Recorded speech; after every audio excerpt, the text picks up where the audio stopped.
Hey, Bible scholar. That's you. If you clicked on my video, you're a Bible scholar. Welcome. If this is your first time on my channel, my name is Taneza, and I'm on a journey this year, adventure, to read the Bible for the very first time. I would love to have you join me. All you have to do to be a member of Taneza's tribe is to hit that button that says subscribe. I love my rhyme, you guys. I'm so sorry if I'm annoying you. All right. Today's review will be of chapters 21, 22, 23, 24, and 25 of Deuteronomy. Deuteronomy chapters 21 through 25. Let's just go ahead and dig in. I have a lot of notes, but I'm going to try to keep it to just one video. All right, let's get started. Chapter 21 is broken up into five parts. The first part is about atonement for unsolved murders. If a dead body is found and the killer is unknown, I wanted to read for you chapter 21, verses 3 and 4. Deuteronomy chapter 21 verse 3. Then the elders of the town nearest the body shall take a heifer that has never been worked and has never worn a yoke. Deuteronomy chapter 21 verse 4. And lead her down to a valley that has not been plowed or planted, and where there is a flowing stream. There in the valley they are to break the heifer's neck. So this is actually a sacrifice for the atonement of the Israelites because of this slain body that has been found. Part 2, marrying a captive woman. If you go to war with the people and when you are allowed to take a captive woman as your wife. She got to do a few things though. 1, she has to shave her head. 2, trim her nails. 3, take off the clothes that she was wearing when she was captured. And then 4, spend a month in his house mourning the loss of her mother and her fathers. Third part of chapter 21, the right of firstborns.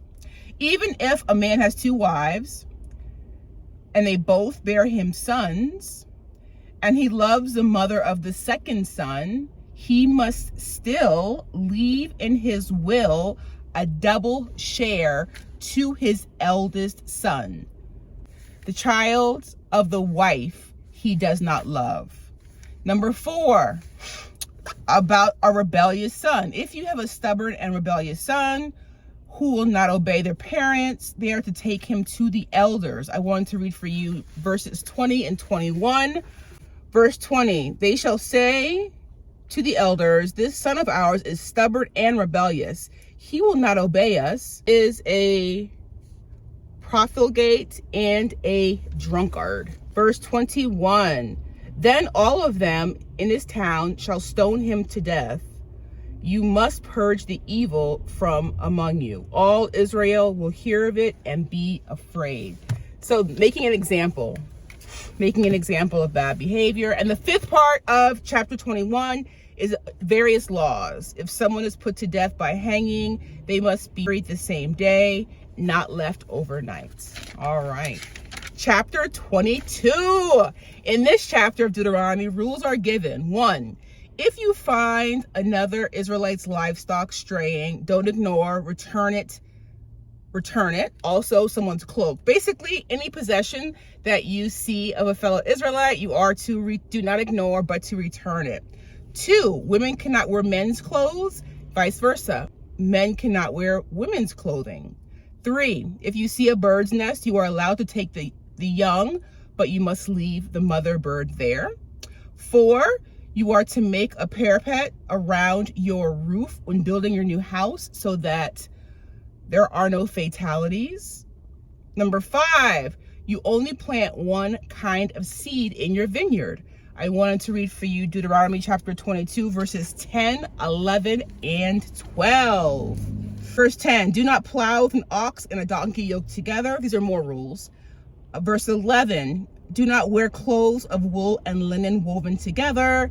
Verse 12, make tassels on the four corners of the cloak you wear.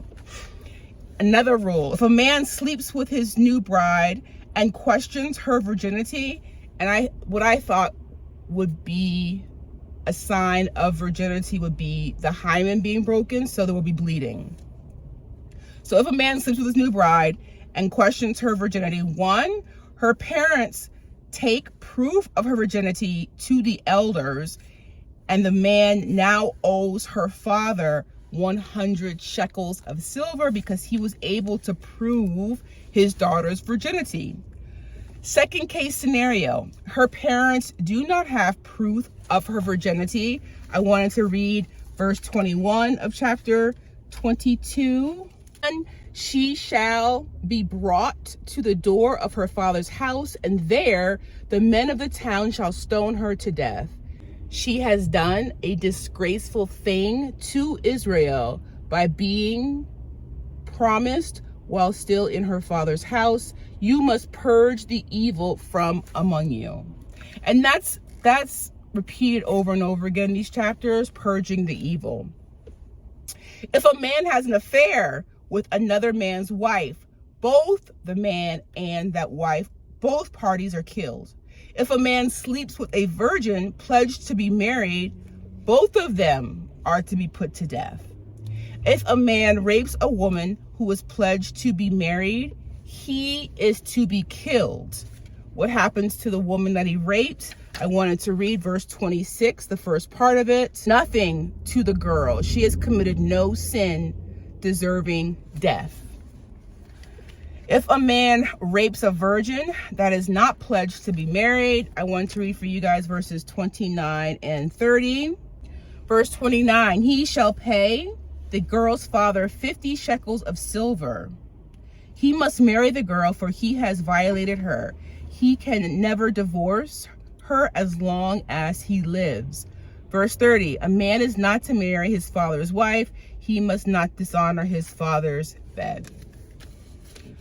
Yeah, it's crazy things that are said in the Bible. I'm just going to leave it there. There are things that you don't have to agree with, and that's the beauty. It's the beauty of it. Chapter 23.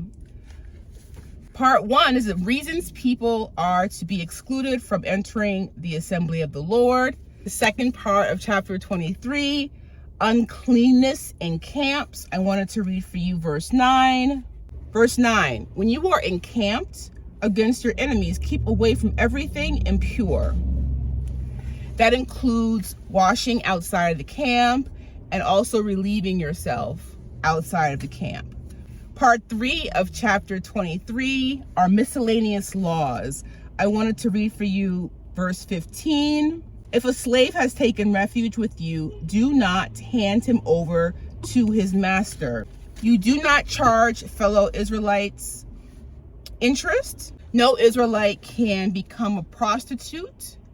You must pay immediately any vow you've made to the Lord.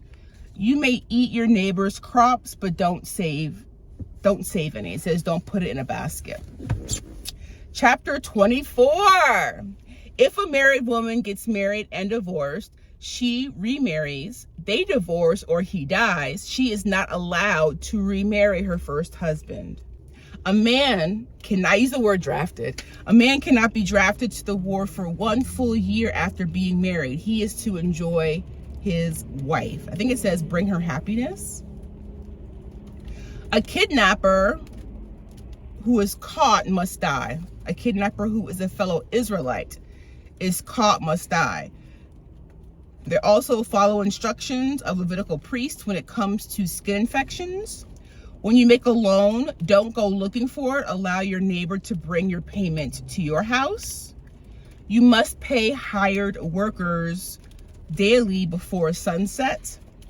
Any remains from your harvest, you are to leave. You are to leave them for foreigners, the fatherless, and widows. Chapter 25. If you have a dispute, you are to go to court. If the guilty party is to be beaten, they get no more than 40 lashes. I wanted to read chapter 25, verses 5 and 6. Verse 5. If brothers are living together and one of them dies without a son, his widow must not marry outside the family. Her husband's brother shall take her and marry her and fulfill the duty of a brother-in-law to her. Verse 6.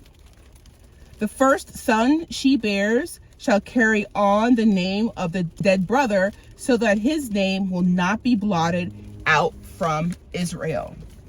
If a man does not want to marry his brother's widow, she must tell the elders, who will summon him and spit in his face.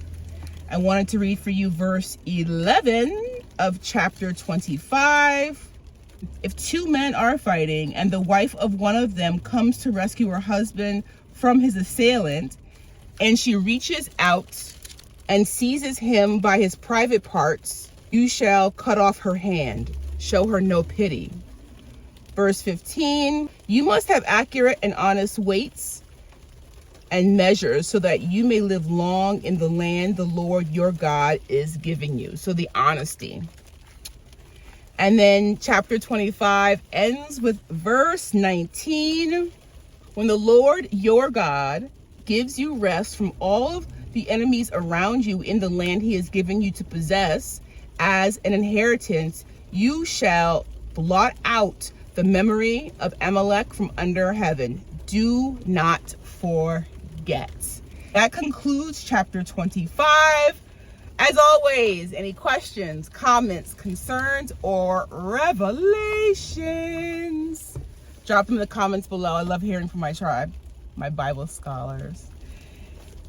If you don't already know, I do these uploads every Monday, Wednesday, and Friday. So our next review will be on Monday, President's Day.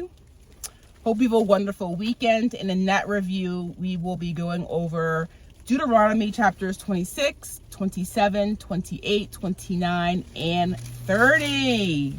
Wow, we're almost done. So Wednesday will be our last review in the book of Deuteronomy. And then we're on to Joshua. I'm so excited. I'm enjoying this so much. Okay. Have an amazing, amazing weekend. And I will see you in Monday's review. Bye for now, Bible scholars.